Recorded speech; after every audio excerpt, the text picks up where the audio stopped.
আজকে আমি আপনাদের সামনে একটা দারুণ ইন্টারেস্টিং জিনিস শেখাবো। আপনারা প্রত্যেকেই আপনাদের জন্মের বার করতে পারবেন, জন্মের সাল এবং তারিখ যদি জানা থাকে। এটা খুবই সহজ, আপনারা প্রত্যেকে শিখতে পারবেন। শুধু বেসিক জিনিসটা শেখার জন্য 10 মিনিট লাগে, শিখে যাওয়ার পরে আপনারা 30 সেকেন্ডই বার করতে পারবেন। তো আমি একটা এক্সাম্পল দিচ্ছি। 1947 15 আগস্ট ভারতবর্ষ স্বাধীন হয়। সেই দিনটি কী বার ছিল, এটা যদি আপনারা ভালো করে বুঝে নিতে পারেন, তাহলে যে কোনো সালের যে কোনো ডেটের বারটা আপনারা নির্ধারণ করতে পারবেন। তো আমরা প্রত্যেকেই জানি একটা বছর মানে 365 দিন হয় ধরা হয়, কিন্তু অ্যাকচুয়ালি 365 দিন 6 ঘন্টা হয়। এই 6 ঘন্টাটা প্রতি 4 বছর অন্তর 24 ঘন্টা হয় এবং একটা দিন হয়। সেই একটা দিন লিপিয়ার বছরে ফেব্রুয়ারি মাসের সাথে যোগ করা হয়। তাহলে লিপিয়ার কিভাবে হয় বা লিপিয়ার আমরা কিভাবে হিসেব করব কোন বছরটা লিপিয়ার? তো অ্যাকচুয়ালি বছর দু রকমের হয়। তো আপনারা দেখুন,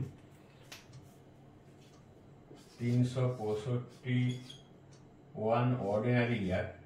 একটা অর্ডিনারি ইয়ারে বছর হচ্ছে, একটা অর্ডিনারি ইয়ারে 365 দিন হয়। 365 দিন মানে এটা যদি আমরা 7 দিয়ে ভাগ করি, 365 / 7, এটা আপনার 52 সপ্তাহ হবে, 52 উইক এবং 1 ডে এক্সট্রা হবে। এই এক্সট্রা দিনটাকে আমরা বলছি অড ডে। অর্থাৎ একটা অর্ডিনারি ইয়ারে অড ডে হবে কত? 1।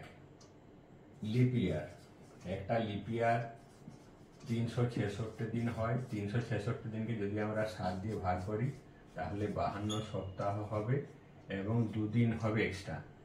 এইটাকে আমরা বলছি অড ডে। একটা লিপ ইয়ার বছর অড ডে হচ্ছে 2। এরপর আমরা জানি যে একটা সপ্তাহ শুরু হয় সোমবার থেকে। Monday equal to 1, Tuesday equal to 2, Wednesday বুধবার ইকুয়াল টু 3, থার্সডে বৃহস্পতিবার ইকুয়াল টু 4, ফ্রাইডে শুক্রবার ইকুয়াল টু 5, মানে পঞ্চম দিন শুক্রবার, স্যাটারডে ষষ্ঠ দিন এবং সানডে সপ্তম দিন। এই 7কে যদি আমরা 7 দিয়ে ভাগ করি তাহলে 0 হয়ে যায়। অর্থাৎ যদি আপনার অড ডে 1 বেরোয় তাহলে সেটা হবে সোমবার, অড ডে যদি 0 বেরোয় সেটা হবে রবিবার। তাহলে এইগুলো আমরা খুব সহজেই নির্ধারণ করতে পারবো। তার জন্য আমাদের দেখতে হবে কি লিপ ইয়ার কীভাবে হয়। লিপ ইয়ার সাধারণত 2 রকমের হয়। সাধারণ বর্ষ যেটা 365 দিনের, সেই ক্ষেত্রে ইয়ার 2 রকমের হয়। একটা হলো সেঞ্চুরি আর একটা নন সেঞ্চুরি ইয়ার। যে সমস্ত বছরের লাস্টে দুটো শূন্য থাকে তাকে আমরা বলছি সেঞ্চুরি ইয়ার। যেমন ধরুন 1200, 1600, 2000 এই সালগুলো হলো সেঞ্চুরি ইয়ার। সেঞ্চুরি ইয়ারগুলোকে 4 দিয়ে ভাগ করলে যদি ভাগশেষ 0 হয় তাহলে সেইটাকে আমরা বলছি সেঞ্চুরি লিপ ইয়ার। আবার দেখুন 100, 200, 300 এই সালগুলোকে 400 দিয়ে ভাগ করলে ভাগফল 0 হয় না। তাই 100, 200 এবং 300 এই সালগুলো কিন্তু বা 500 এগুলো কিন্তু সেঞ্চুরিয়ার হলেও এরা লিপিয়ার নয়। অর্থাৎ সেঞ্চুরি লিপিয়ারের ক্ষেত্রে সেই বছরটা 366 দিনের হবে এবং সেই বছরের ফেব্রুয়ারি মাসটা হবে 29 দিনের। আর যে সমস্ত নন সেঞ্চুরি ইয়ার, যেমন ধরুন 2024, 2024, 2004 এই সালগুলো লিপ ইয়ার। এদেরকে 4 দিয়ে ভাগ করলে ভাগশেষ 0 যদি হয়, মানে নন সেঞ্চুরি ইয়ারকে যদি আমরা 4 দিয়ে ভাগ করি সেক্ষেত্রে ভাগশেষ যদি 0 হয় তাহলে সেটাকে আমরা কি বলছি? নন সেঞ্চুরি লিপ ইয়ার। এই নন সেঞ্চুরি লিপ ইয়ারের ক্ষেত্রেও ফেব্রুয়ারি মাসটা হবে কত দিনের? 29 দিনের হবে। এই হয়ে গেল আমাদের হিসেব। এখন আমাদের বার করতে হবে প্রথম 100 বছরে, প্রথম 200 বছর, প্রথম 300 বছরে এবং প্রথম 400 বছরে। এগুলো হলো সেঞ্চুরি ইয়ার। এগুলোতে কতগুলো অড ডে আছে আমাদের বার করতে হবে। অড ডে 100 বছরে অড ডে হয় 5, 200 বছরে অড ডে হয়ে যায় আপনার 5 মানে 5 + 5 মানে 10। 10কে আমরা 7 দিয়ে ভাগ করলে অবশিষ্ট থাকবে 3, মানে অড ডে হবে 3। 300 বছর অড ডে কত হবে? 200 বছর যদি 3 হয় আর 100 বছরে 5 হয় তাহলে 300কে আমরা কিভাবে বলতে পারি? 100 + 200।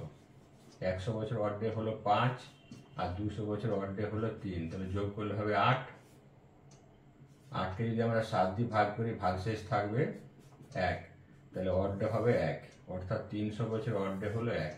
আর 400 বছর অড ডে কত হবে? 400 বছর অর্ডে হওয়ার কথা, 200 বছর যদি 3 হয় তাহলে 400কে আমরা 200 প্লাস 200 ভাগ করতে ভাগ ভেঙে দিতে পারি। সেক্ষেত্রে আপনার 3 প্লাস 3 6 হওয়ার কথা, কিন্তু এক্ষেত্রে 1 যোগ হবে, কারণ 400 বছরটা একটা সেঞ্চুরি লিপ ইয়ার, অর্থাৎ এই বছরে ফেব্রুয়ারি মাসটাতে একটা দিন বেশি হচ্ছে, সেই জন্য সেক্ষেত্রে হবে কত, সেক্ষেত্রে হয়ে যাবে 3 3 6, এই যে 1 যোগ করে দিলাম, 3 3 6 আর 7, তাহলে আপনার হয়ে যাচ্ছে 7। এটাকে যদি আমরা 7 দিয়ে ডিভাইড করি তাহলে আমার অর্ধে হয়ে যাবে 0। অর্থাৎ 400 বছর, 800 বছর, 1200 বছর, 1600 বছর, 2000 বছর, এইগুলোতে আপনার অর্ধে হয়ে যাবে 0। এইগুলো আমাদের ক্যালকুলেশন। আর কি জানতে হবে? আর আমাদের যেটা জানতে হবে সেটা হচ্ছে আপনার জানুয়ারি মাস কত দিনের হয়, 31 দিনের হয়। এটা যদি আমরা 7 দিয়ে ভাগ করি তাহলে ভাগশেষ কত থাকবে, 3, তাহলে অর্ধে হবে 3। তাহলে যে বছরে লিপিয়ার নয়, যে বছরটা লিপিয়ার নয় সেই বছরে ফেব্রুয়ারি মাসটা 28 দিনের হয়, তাহলে সেক্ষেত্রে আপনার অর্ধে কত হবে, এটা যদি 7 দিয়ে ভাগ করেন ভাগশেষ 0 হবে। তাহলে নন লিপিয়ার ফেব্রুয়ারি মাসের অর্ধে হচ্ছে আপনার 0।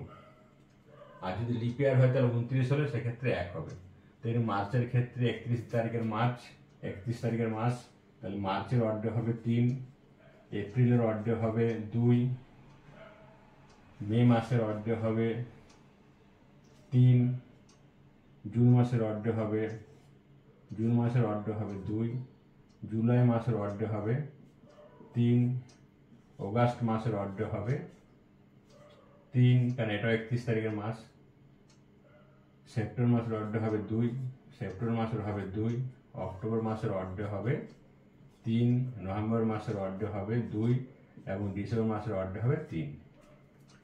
এইগুলো আমাদের শুধু মনে রাখতে হবে যে আমাদের যে কোনো মাসের যত দিনে মাসটা হয় সেটাকে যদি আমরা 7 দিয়ে ভাগ করি। কেন 7 দিয়ে ভাগ করব না, সোমবার থেকে রবিবার পর্যন্ত যে 7 দিন হয় সেক্ষেত্রে আবার 7 দিন পরে সেম ডেটে আবার সোমবার রিপিট হয়ে আসছে, সেই জন্য 7 দিয়ে ভাগ করলে আমরা কিন্তু অর্ধেগুলো বার করতে পারবো। আর অর্ধে যা হবে সেই অর্ধের যে কোড সেই অনুযায়ী আমরা ডেটা বলতে পারবো। যেমন অর্ধে যদি আপনার 1 বেরোয় তাহলে মানডে হবে, অর্ধে 2 বেরোলে হবে মঙ্গলবার। তাহলে 1947 সালের 15 অগাস্ট কি বার ছিল আমাদের বার করতে হবে। তাহলে 1947 সালটাতে এটাকে আমরা কিভাবে ভাঙবো, 1600 প্লাস 300 1900 হয়ে গেল, প্লাস 1947 সালের 46 বছর কমপ্লিট হয়ে গেছে, তাহলে যেটা কমপ্লিট হয়েছে সেই বছরটা লিখবো। আর 1947 সালটা আপ টু 15th অগাস্ট 1947 সালটা আমরা বার করবো অর্ধেটা। তাহলে এখানে অর্ধে কত হবে, 400 বছর অর্ধে যদি আমার 0 হয় তাহলে 1600 বছর অর্ধে কত হবে, 0 ইন্টু 4, মানে এটা 0 হয়ে গেল। 300 বছর অর্ধে আমাদের বেরিয়েছে 1।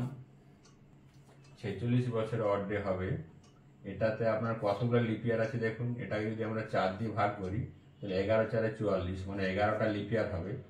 এবার লিপিয়ারে অর্ধে কত 2 হয়, তাহলে এখানে 22 দিন হয়ে গেল। আর 46 বছর থেকে যদি আমার 11টা বছর চলে যায় তাহলে থাকে কত, থাকে হচ্ছে আপনার 35 বছর। তাহলে 35 বছরটা সাধারণ বছর বা অর্ডিনারি ইয়ার, এখানে একটা বছর মানে অর্ধে হচ্ছে 1, তার মানে হচ্ছে 35 বছরে 35টা অর্ধে হবে। এরপর আসছে আমি 1947 সালের জানুয়ারি মাস থেকে আপ টু 15 আগস্ট পর্যন্ত কতগুলো অর্ধে সেটা আমাকে বার করতে হবে। কীভাবে বার করব না, জানুয়ারি মাসে অর্ধে হলো আপনার 3। 1947 সালটা নন লিপিয়ার, মানে এটা লিপিয়ার বছর নয়, তাই ফেব্রুয়ারি মাসটা 0 হবে অর্ধে। মার্চ মাসে অর্ধে হবে 3, এপ্রিল মাসে অর্ধে হবে 2, মে মাসে অর্ধে হবে 3, জুন মাসে অর্ধে হবে 2, জুলাই মাসে অর্ধে হবে 3, আর আগস্ট মাসটা 15 দিন পর্যন্ত 15 দিন নিয়ে নেব।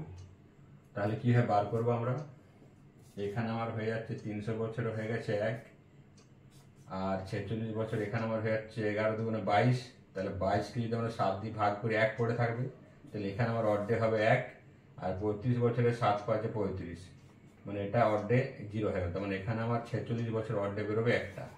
তাহলে এটা হয়ে গেল 1। আর এখানে কত হচ্ছে দেখুন, 3 আর 3 6 আর 2 8, 8 আর 3 11, 11 আর 2 13, 13 আর 3 16, 16 আর 15 31, 30। এখানে আমার অর্ধেক হয়ে যাবে 3। তাহলে এখানে আমার আরো 3 যোগ হয়ে গেল, তাহলে আমার হবে কত, 5। আর 5 মানে কি বলেছিলাম, 5 মানে হলো ফ্রাইডে, অর্থাৎ 1947 15 অগস্ট ফ্রাইডে ছিল। এখানে আমি একটা ক্যালকুলেশন আবার দেখিয়ে দেব যে প্রথম 100 বছরে 4 days in 100 years equal to কি হবে, আমরা যদি 100 বছরকে 4 দিয়ে ভাগ করি, 100 বছরে কতগুলো লিপিয়ার হবে, 100 বছরকে যদি আমরা 4 দিয়ে ভাগ করি তাহলে 25 হয়, কিন্তু 25টা লিপিয়ার হবে না, কারণ 100টা হলো সেঞ্চুরি ইয়ার। যেহেতু 100তম সালটা সেঞ্চুরি ইয়ার, কিন্তু এটা লিপিয়ার নয়, কারণ 100কে 400 দিয়ে ভাগ করা যায় না, তাহলে 100টা হচ্ছে নন সেঞ্চুরি ইয়ার। তাই যেহেতু এটা নন সেঞ্চুরি লিপিয়ার, এই সেঞ্চুরি 100 বছরটা হলো আপনার নন লিপিয়ার সেঞ্চুরি ইয়ার, অর্থাৎ 100তম বছরটাকে আমরা ধরবো না।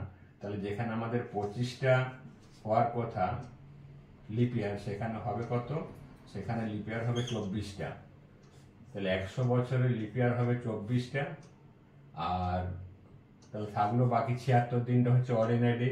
তাহলে এটা হচ্ছে আপনার লিপিয়ার আর এটা হচ্ছে আপনার নন লিপিয়ার ইয়ার। তাহলে এইটাতে আপনার অর্ধেক কত হবে, লিপিয়ার অর্ধেক হয় 2টো করে, তাহলে 24 দুগুণে 48টা হবে। আর এখানে 76 বছরে এটাকে আমরা, তাহলে এখানেও আমরা অর্ধেক হলো 76, তাহলে 48 বছরে এটা যদি আমরা 7 দিয়ে ভাগ করি তাহলে অর্ধেক কত হবে, অর্ধেক হবে 6টা। আর এটা যদি আমরা 7 দিয়ে ভাগ করি তাহলে অর্ধেক কত হবে, 6টা। তাহলে টোটাল অর্ধেক হয়ে গেল 12টা। 12টা যদি আমরা 7 দিয়ে ভাগ করি তাহলে অর্ধেক হবে 5, অর্থাৎ প্রথম 100 বছর অর্ধেক হবে 5। যে 1947 সালের 15ই আগস্ট কি বার ছিল, শুক্রবার, কারণ এখানে অর্ধেক বেরোচ্ছে 5, 5 মানে শুক্রবার। আশা করি আপনারা বুঝতে পেরেছেন। যারা বুঝতে পারেননি বারবার দেখুন, দেখলে ক্লিয়ার হয়ে যাবে। আর আপনারা কমেন্ট করবেন, যদি কারো কোনো কোশ্চেন থাকে আমি অ্যান্সার দেব। আর এই সংক্রান্ত আরও কত ধরনের প্যাটার্নে কোশ্চেন হতে পারে সেগুলো আমি নেক্সট ভিডিওতে জানাবো। আপনার সঙ্গে থাকুন, ফলো করুন, আবার দেখা হবে।